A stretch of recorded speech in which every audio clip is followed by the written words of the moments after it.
Assalamualaikum warahmatullahi wabarakatuh. Kembali lagi bersama saya Fajar Hidayat di channel Cara Coding. Oke, pada video sebelumnya kita sudah belajar bagaimana cara men-setup bahasa pemrograman C pada Windows.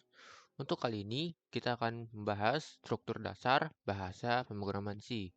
Namun, kita sebelum membahas bahasa pemrograman C, kita juga harus setup dulu terhadap text editor kita dan bagaimana kita membuat program pertama pada bahasa C. Langsung saja kita masuk ke VS Code-nya. Untuk setupnya itu adalah setelah kalian menginstal MinGW sebagai compilernya, kalian juga harus menginstal ekstensi pada VS Code jika kalian menggunakan VS Code. Yaitu kalian masuk ke pilihan VS Code, ada yang namanya ekstensi atau kalian tekan saja shortcutnya Ctrl+Shift+X. Nah, setelah masuk, kalian ketikkan saja di pencariannya itu CodeRunner.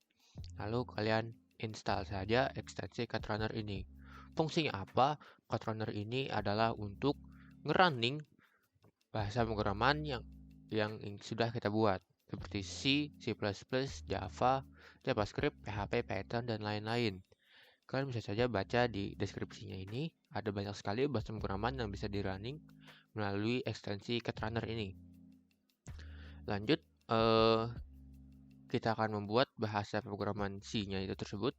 Yang pertama kita bikin dulu filenya, kita beri nama pertama. Untuk nama file ini sendiri kalian bebas menggunakan apapun itu, asalkan jangan menggunakan spasi seperti ini.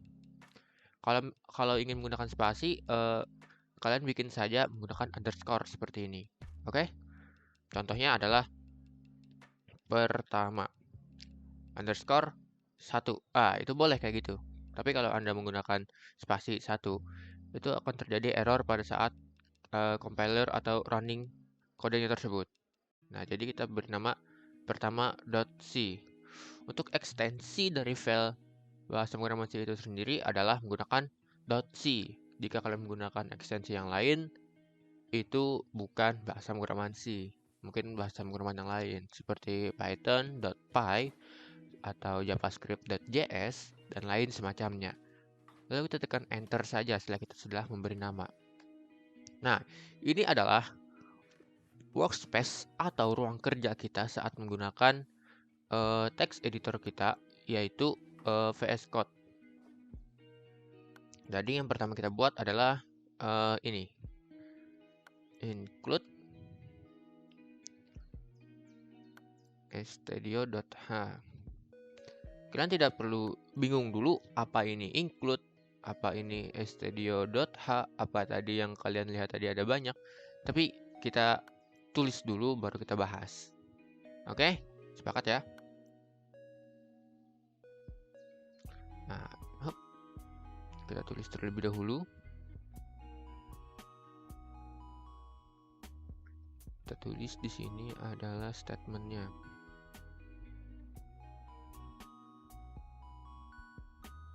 Kita bikin namanya hello world.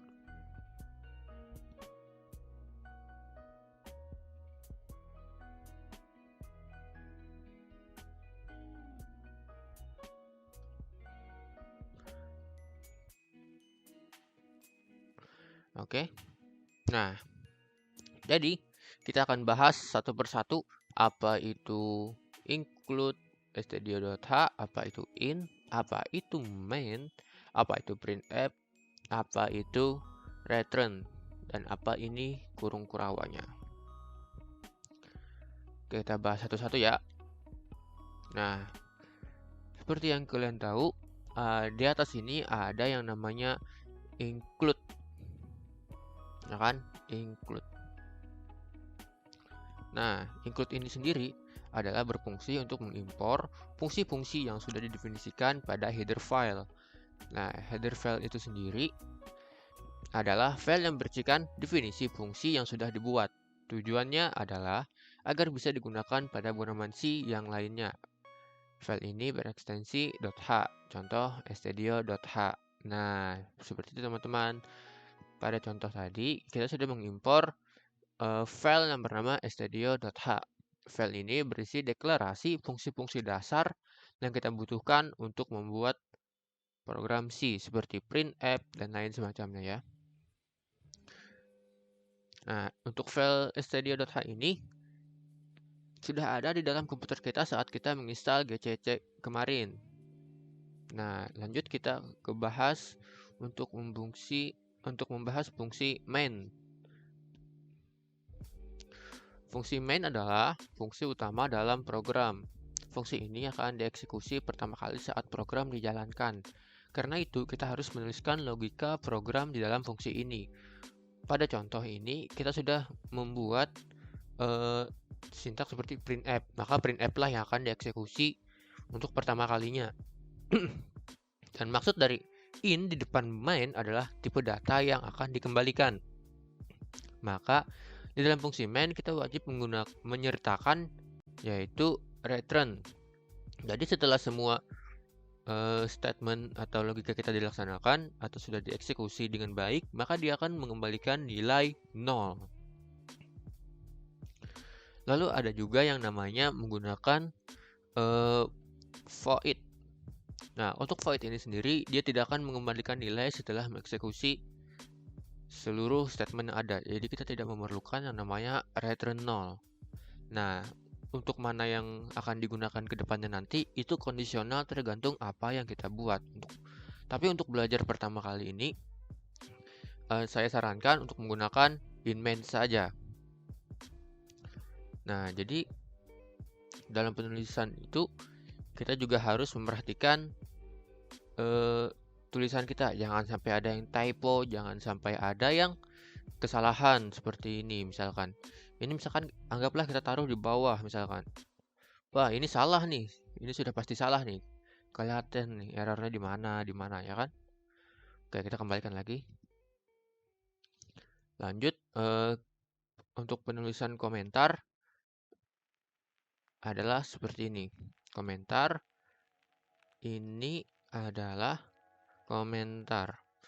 Nah, komentar ini sendiri adalah berfungsi untuk memberikan keterangan pada sintak kita atau memberikan keterangan kepada si programmernya. Contoh di sini adalah kita beri tanda beberapa komentar.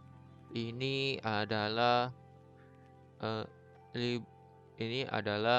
awalan untuk membuat file program C. Nah, yang ini tadi tidak akan dibaca oleh si program. Dia hanya berfungsi sebagai komentar saja. Untuk membuat komentar itu sendiri, caranya adalah // atau kita blok dulu, lalu kontrol /. Oke ya. Nah, fungsi komentar tadi kita perlu tekankan, itu sangat bagus sekali ketika kita sudah menggunakan program yang sudah cukup skala besar. Kita bisa gunakan komentar untuk sewaktu-waktu bisa memberikan keterangan pada saat kita lupa ini sintaknya berfungsi atau untuk apa, atau saat bekerja dalam sebuah tim untuk rekan kita juga tahu, oh ini fungsinya buat apa nih, wah ini kode ini buat apa, begitu. Lalu yang harus diberi tekanan di sini adalah bahasa programan C itu bersifat case sensitive. Maksudnya gimana itu? Nah, di sini kan ada misalkan nanti kita bikin dalam sebuah komentar saja nih, contohnya. Nah, ada namanya nanti yang akan kita bahas nanti. Itu ada yang namanya variabel. Anggaplah variabel pertama adalah nama 1. Dan variabel yang kedua adalah nama juga, tapi 2 isinya. Nah, jadi saat kita panggil si nama yang kepanggil adalah yang pertama. Tapi saat kita menggunakan nama menggunakan N besar, yang dipanggil adalah yang bernilai 2. Nah, maka dari itu case sensitive ini harus diperhatikan juga agar kita tidak terjadi kesalahan saat melakukan proses coding. Nah, untuk selanjutnya nanti kita akan membahas tentang fungsi input-output pada bahasa pemrograman C. Untuk hari ini, pada video yang saat ini kita lakukan, kita hanya membahas bagaimana apa itu fungsi include_studio.h dan membuat program Hello World untuk pertama kalinya. Dan di sini juga kita akan berikan petunjuk bagaimana workspace-nya itu tadi seperti apa, dan bagaimana cara coding yang baik dan benar, yaitu menggunakan komentar. Dan jangan lupa, ketika kalian sudah membuat file itu, kalian tekankan harus selalu menggunakan Ctrl S untuk men-save-nya. Contoh pada saat ini masih belum di-save, yaitu dengan tanda lingkaran seperti ini. Jadi ketika kalian sudah melakukan proses save pada program kalian dengan cara Ctrl S, dia akan berubah menjadi X. Nah, itu adalah tanda bahwa file kalian sudah di-save. Oke teman-teman, setelah kita membuat sintak pertama kita menggunakan bahasa pemrograman C, cara menguranginya itu adalah dengan cara menekan tombol run code yang ada di sini, atau kalian bisa bikin saja dengan cara Ctrl Alt N. Nah, jadi programnya akan memunculkan Hello World sesuai dengan apa yang kita tulis di sebelah sini. Oke, kita akan membahas bagaimana dengan fungsi input-output, yang mana akan kita bahas di video yang akan datang. Dan sampai jumpa di video cara coding.